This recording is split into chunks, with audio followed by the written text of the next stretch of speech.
바울이 탄 배가 알렉산드리아라고 하는 배, 그 배를 타고 크레데 미항을 출발합니다. 원래 이제 목적지는 이태리 로마죠. 그쪽으로 가는 그 항해 도중에 유라굴로라고 하는 태풍을 만납니다. 그 유라굴로라고 하는 그 단어의 뜻은 북동풍이라고 하는 뜻입니다. 북동풍에서 불어오는 바람이죠. 그 이제 그리스의 남단에 큰 섬이 하나 있는데 그 섬의 이름이 크레데, 영어식 발음은 크레테라고 하는 섬이에요. 그 섬에 이다라고 하는 산맥이 쭉 가로지르고 있습니다. 그 산맥에서 부딪히는 바람이 해안가 쪽으로 돌풍식으로 불어오기 시작을 하는데, 가을철이 되면 생각지도 않는 이 바람이 불어서 그 바람이 해안가를 후려치면서 거기에 오늘 사도행전 27장에 보시면 광풍이 불었다고 그랬습니다. 그 광풍을 영어식으로 말하면 허리케인입니다. 여러분, 허리케인이 불면 바람의 속도가 시속 120km입니다. 나만 아는 게 없습니다. 그런 엄청난 광풍이 불어왔고, 결국 이 배는 도저히 항해를 지속할 수가 없어서 이 바람과 파도에 떠밀려서 표류를 합니다. 점점 육지로부터 배가 멀어지잖아요. 멀어져서 이 그레데라고 하는 이 섬에서 35km 지중해 쪽으로 떨어져 있는 가우다라고 하는 그 섬 근처까지 배가 표류하게 된 겁니다. 이게 파도 때문에 자꾸 이 바다 물이 배 안으로 들어오잖아요. 그래서 그러다 보니까 배의 하중이 점점 하중이 커지는 거예요. 그런 침몰하잖아요. 그래서 이제 그 하중을 줄이기 위해서 그 배에 싣고 있었던 화물을 전부 다 바다에 내던집니다. 그 배의 이름이 알렉산드리아 배라고 하는 이름처럼 이 애굽에 알렉산드리아라는 지중해 연안에 큰 도시가 있습니다. 그 도시에서 실은 곡물을 바로 이태리 로마에 가서 무역업을 하는 상인들이 실은 화물이죠. 그 화물을 전부 바다에 내던집니다. 그래도 이것을 어떻게 조정할 수 없으니까 배의 기구들을 뜯어서 바다에 던집니다. 사람이 목숨이 경각에 달려 있으면 세상 것은 소용없습니다. 여러분, 던지고 나서라도 살아야 됩니다. 축복합니다. 하나님이 주신 생명 끝까지 사십시오. 하나님이 오라고도 안 했는데 먼저 가면 혼납니다. 왜 이렇게 빨리 왔냐고. 하나님이 주신 이 생명을 잘 여러분들이 보존하셔서 하나님이 주시는 그 생명을 끝까지 달려가시기를 바라고, 이제 그런 모습으로 이 표류가 드는데, 오늘 성경의 본문의 말씀은 그것이 여러 날이 됐다, 그렇게 표현을 하죠. 이제는 태양도 보이지도 않고 달도 보이지 않습니다. 시커먼 먹구름이 지중해 연안을 뒤덮고 있어서 해도 달도 보이지 않는 거예요. 나침판이 없던 고대 사회에서 방향을 가르쳐주는 유일한 방향타가 태양이고 별입니다. 그러니까 방향을 완전히 상실을 한 거죠. 그래서 점점 이 배가 어느 방향으로 어떻게 표류되어지 모르는 그 속에서 이 가다가 암초에 부딪히면 배를 끝장나는 거예요. 또는 지중해는요, 두 개의 큰 모래톱이라고 하는 게 있습니다. 모래 수렁이죠. 지금도 지중해를 항해하는 이 선원들이 가장 위협을 느끼는 것이 그 모래톱입니다. 그 모래바다, 모래수렁에 이 배가 만약에 빨려 들어가면 그것으로 끝나는 거죠. 그래서 이것이 여러 날 지금 지속되고 있습니다. 그러다 보니까 오늘 본문의 말씀에 더 이상 바람은 그치지 않고 구원의 소망마저 사라집니다. 여기에 구원의 소망이 사라졌다는 이야기는 이제 내가 살 수 있는 가능성이 끝났다 이 말이에요. 그 상황 속에서 내가 살 수 있는 희망을 가질 수 있을까요? 아무리 생각해도 죽음의 그림자가 점점 그들 속에 엄습해 오고 있습니다. 그 다음 절에 여기에 타고 있는 이 탑승객 275명이 지금 음식을 먹지 못한 지가 오래됐습니다. 그 상황에서 먹을 수도 없겠죠. 그러니까 지금 이 사람들 속에 죽음이라고 하는 절망이 그들 속에 지금 엄습해 왔고, 또 하나 먹지 못해서 배고픈 상태예요.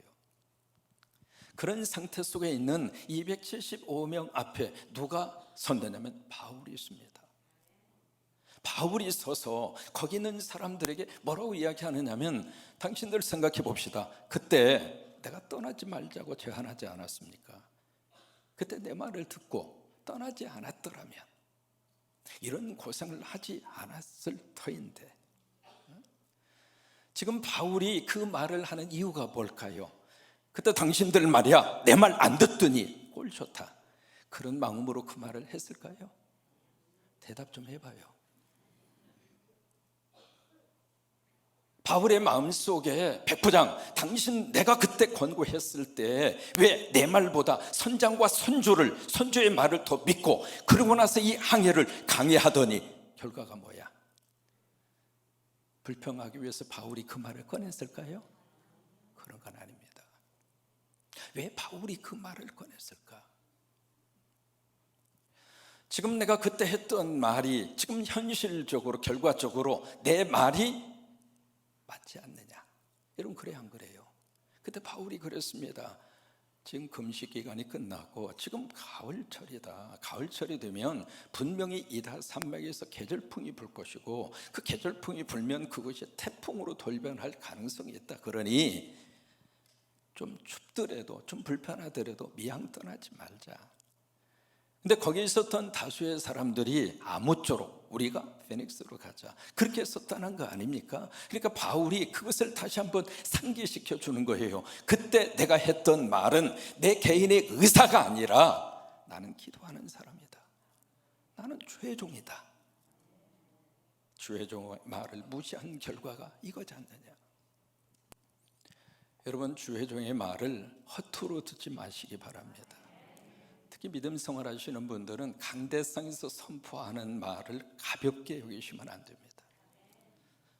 여러분 강대상에서 주의 종이 말씀을 선포할 때 그냥 감정에서 하는 말이라기보다 깊이 기도하고 이게 하나님의 뜻인지 아닌지, 이게 교회의 미래를 위해서 필요한 건지 그렇지 않는지, 바울이 지금 그들에게 그때 내가 했던 말이 맞지 않느냐 그것을 다시 한번 알려주는 거예요. 그리고 하는 말이 이제부터는 내가 하는 말 잘 들으라. 그 말 하고 싶어서 그 앞에 있는 말을 기억하게 한 거예요. 그리고 하는 말이 여러분 안심하십시오. 여러분 가운데 275명 그 어떤 사람이라 할지라도 안 죽습니다. 그 한 사람도 다치지 않을 것입니다. 다만 이 배는 손상을 입을 것입니다. 그렇게 이제 말씀을 선포하면서 거기에 대한 근거를 이야기하는 거예요. 어젯밤에 내가 속한 바 내가 섬기는 하나님의 사자가 내 곁에 오셨습니다. 여러분 그 내용은 사도행전 23장에 가서 보시면 사도 바울이 예루살렘에서 체포가 되고 나서 공회 산헤드린에서 재판을 받는데 그 재판장에 바리새파 사두개파 두 파로 쫙 갈라서서 바울을 가운데 두고 마치 바울을 찢어서 죽일 듯한 그런 분위기, 그 속에서 천부장이 바울을 끄집어내잖아요. 그 재판이 끝난 그 밤에 이 사도 바울의 곁에 주의 사자가 서 계신 거예요. 여러분 힘들 때 주님의 사자가 여러분 곁에 서 계시는 줄로 믿습니다. 내가 지치고 정말 낙심드는 그 현장 속에 하나님이 여러분 곁에 계시고 성령이 여러분의 곁에 계시고, 이게 바울이 바로 어젯밤에 그 풍랑이 일어나고 있는 이 한복판 속에 모두가 다 지금 죽음의 어두움의 그 절망 속에 있는 그 현장 속에 있는 바울에게 하나님의 사자가 찾아와 줬다. 주님은 그렇게 우리의 곁에 찾아와 주십니다. 그래서 바울이 내가 어떤 사람이라고 하는 것을 두 가지로 이야기합니다. 나는 하나님에게 속한 사람입니다. 여러분 오늘 본문의 말씀이 그 내용이에요. 내가 속한 바, 나는 하나님에게 속한 사람입니다. 여러분도 하나님에게 소속이 되어져 있는 줄로 압니다. 우리는 땅에 소속된 사람으로 끝나지 않습니다. 우리는 하나님에게 속해 있습니다. 우리의 소속은 하나님이십니다. 그리고 내가 섬기는 하나님. 바울이 누구라고 하는 사실을 아는 사람이 그렇게 많지가 않았어요. 누가는 알죠. 사도행전을 쓴 누가복음을 쓴 누가는 알고 있죠. 또 함께 동행을 하고 있는 데살로니가 사람 아리스다고는 바울이 누군 줄을 알아요. 그런데 나머지 사람들은 몰라요. 그냥 죄수일 뿐이에요.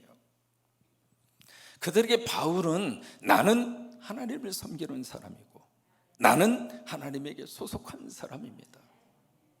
그 하나님의 사자가 어젯밤에 나에게 와서 말씀을 해 주셨습니다.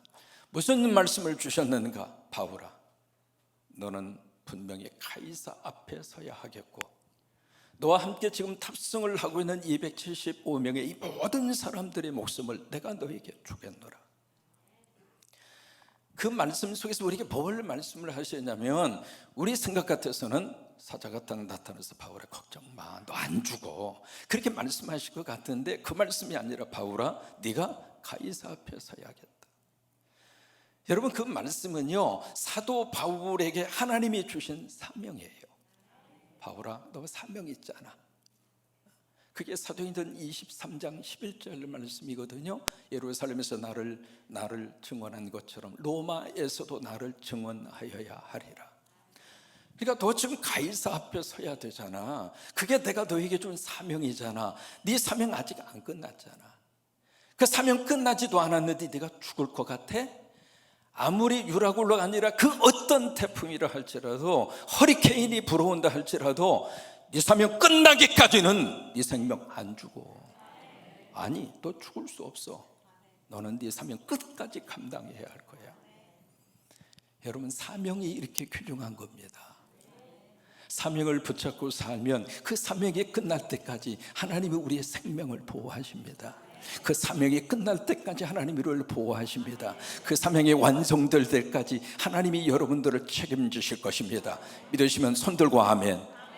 그래요. 아프리카의 선교의 문을 활짝 여신 분이 데이빗 리빙스톤입니다. 30년 동안 아프리카 전체를 쭉 대륙을 횡단한 최초의 사람이 리빙스톤입니다. 이분이 이제 아프리카에 들어가서 선교를 하시는데 사자에게 물렸어요. 사자에게 물려서 치명상을 입었습니다. 그 당시에 무슨 약도 병원도 치료도 제대로 받을 수 없는 상황이니까 이미 목숨이 끝났다고 생각했습니다, 주변 사람들이. 근데 그 상황 속에서 리빙스톤이 했던 유명한 말이 있습니다. 무슨 말을 하냐면, 사명자는, 영어로 말하면 미셔너리는, 그 사명, 그 미션을 이루기까지 죽지 않는다. 여러분, 그 말대로 리빙스톤이 살았어요. 그래서 끝까지 아프리카 선교의 사명을 감당했습니다. 지금 바울에게 하나님의 사자가 와서 주시는 메시지가 그겁니다. 네 사명 끝날 때까지 내가 네 생명은 내가 보호하겠다. 여러분, 우리 대한민국의 사명, 그 사명을 다하기까지, 이 대한민국의 사명을 다하기까지 하나님이 이 민족을 지켜주시고 이 민족을 보호하시고 이 민족을 하나님이 쓰시게 되기를 주의 이름으로 축원합니다. 그래요. 바울에게 그 사명이 있으니까 하나님이 그 생명을 끝까지 보호하시는 거예요. 그래서 함께 타고 있는 276명의 그들의 생명을 내가 너에게 주었노라. 그 주었다고 하는 말을 헬라어로 카리스라고 하는 말을 씁니다. 카리스. 이 카리스라고 하는 이 헬라의 단어에서 나온 영어의 단어가 그레이스라고 하는 단어입니다.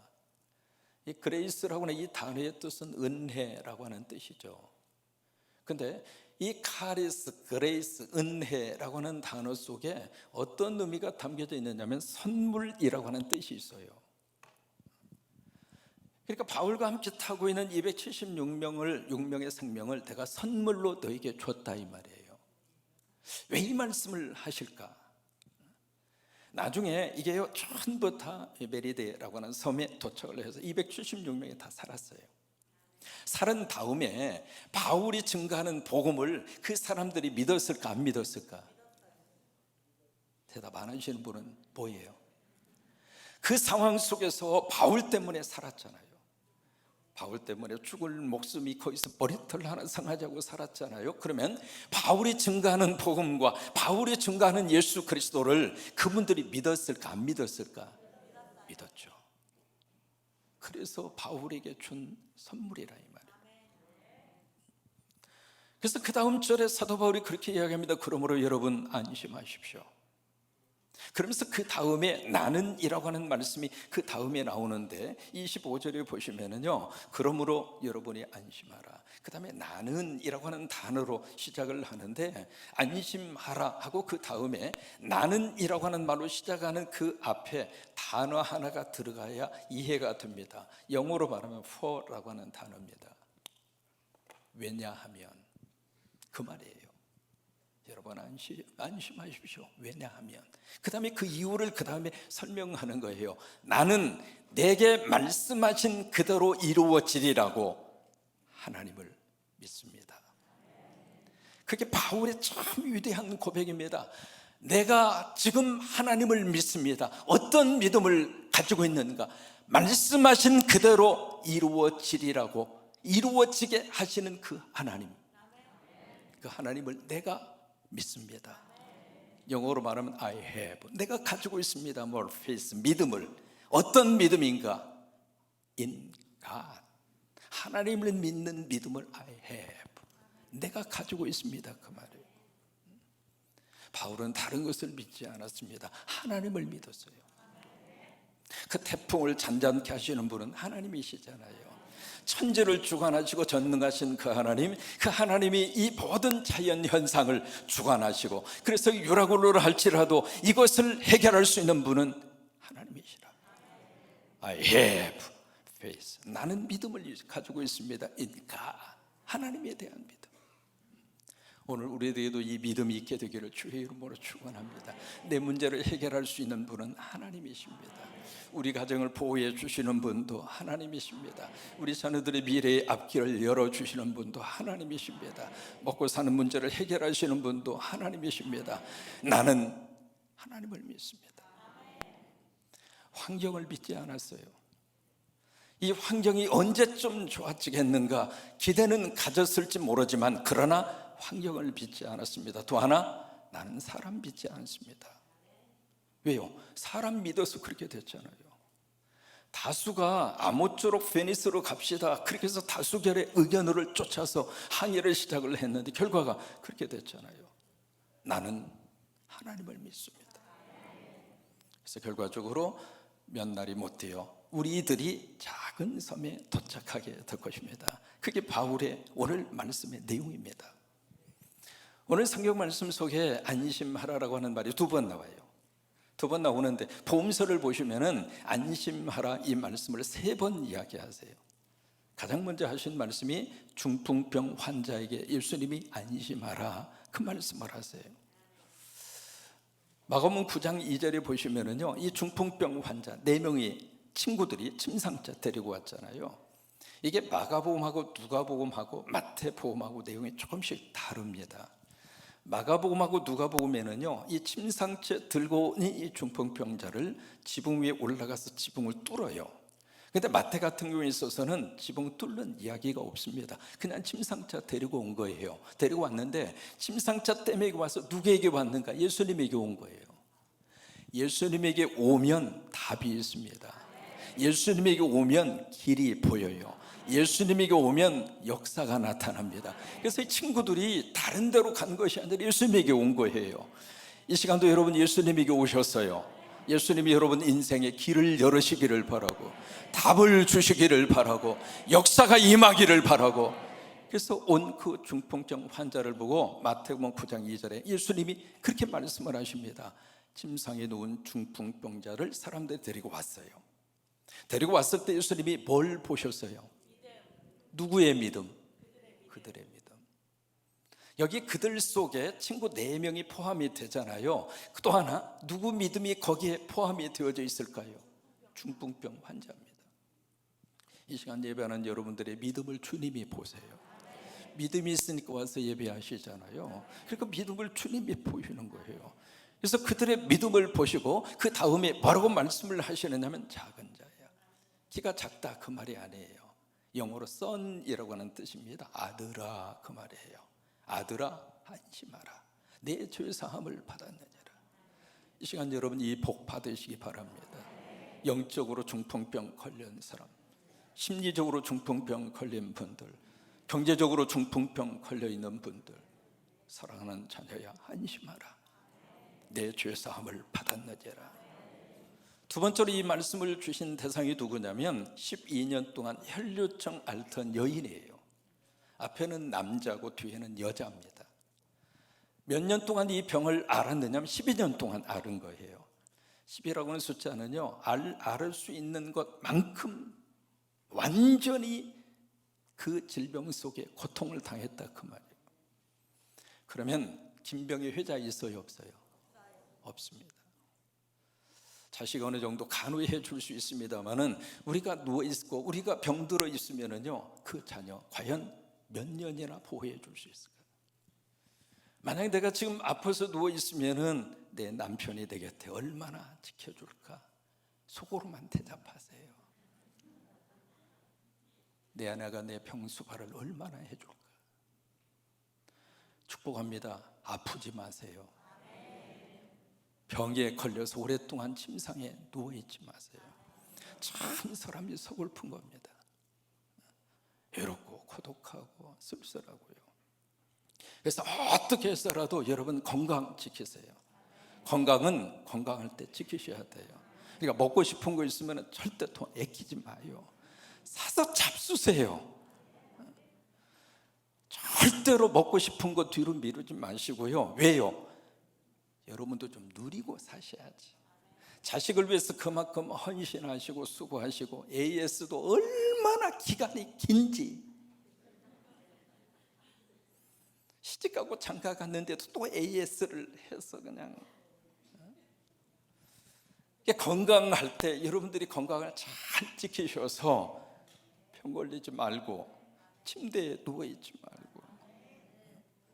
그러니까 12년 동안 이 혈류증 여인이 얼마나 마음고생도 심하고 있던 돈 다 없어지고. 근데 그 순간에 이 여인이 소문을 들어요. 누구 소문을 들어요? 예수님 소문 들어요. 여러분, 예수님 소문 듣는 것이 복의 시작이에요. 그래서 마가복음 5장에 보시면 이 여인이 세 가지 행동을 합니다. 무슨 행동을 하냐면 들어요, 회화한 거죠. 그 다음에 컴 왔어요. 그리고 터치 돼요. 이게 이 여인의 믿음의 행동입니다. 그러니까 마태복음 9장 22절에 예수님이 그 여인을 향해서 그렇게 말씀을 하세요. 같이 한번 보십니다. 예수께서 돌이켜 그를 보시며 이르시되 딸아 안심하라. 앞에서는 아들아 안심하라. 이번에는 딸아 안심하라. 내 믿음이 너를 구원하였다. 그 여자가 그 즉시 구원을 받으니라. 세 번째로 제자들이 갈릴리 바다를 향해서 가다가 예수님이 육지에서 기도하시고 가다가 갑자기 풍랑을 만났어요. 만나서 이 제자들이 너무 고생을 합니다. 어떻게 할 수 없는 상황 속에 빠져서 그러고 있는데 갑자기 저쪽에서 누가 막 걸어와요. 물 위로 걸어오는 물체를 보면서 제자들의 마음속에 뭐지? 인간이 아니고 유령이다, 고스트다. 그러면서 이제 제자들이 막 놀래거든요. 근데 그 모습을 보시면서 마가복음 6장 50절입니다. 예수님이 뭐라고 말씀을 하시냐면 그들이 다 예수를 보고 뭐해요? 놀라요. 놀랄 수밖에 없죠. 이에 예수께서 곧 그들에게 말씀하여 이르시되 뭐하여라? 안심하라. 내니 두려워 말라. 거기에 내니라고 하는 이 단어, 영어로 그렇게 되어 있습니다. It is I. 나야. 나. 그러니 걱정 마, 그 말이에요. 아이가 자다가 깨어나서 막 울어요. 울면 그 옆에 엄마가 그 아이를 받아 이렇게 다독거리면서 그래요. 걱정 마, 엄마 옆에 있어. 엄마 옆에 있어. 괜찮아, 엄마 옆에 있어. It's okay, I am here. 나 옆에 있어. 걱정 마. 그래요. 두려움에 떨고 있는 제자들에게 주님이 오셔서 나야 안심해. 다 잘 될 거야. 다 잘 될 거야. 걱정 마. 걱정 마.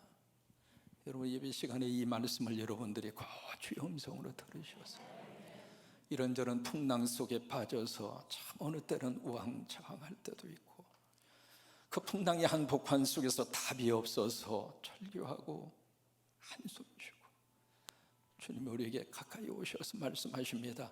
나다. 걱정하지 말라. 안심하라.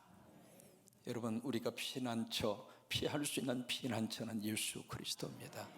그 예수님이 우리의 피난처가 되시고 우리를 감싸 안아 주시고 사명이 끝날 때까지 여러분들 하나님께서 도와주시고 하나님이 지켜주십니다. 사명을 가지고 피난처 주님 붙잡고 이 한 주간도 승리의 삶을 사시기를 주의 이름으로 축원합니다.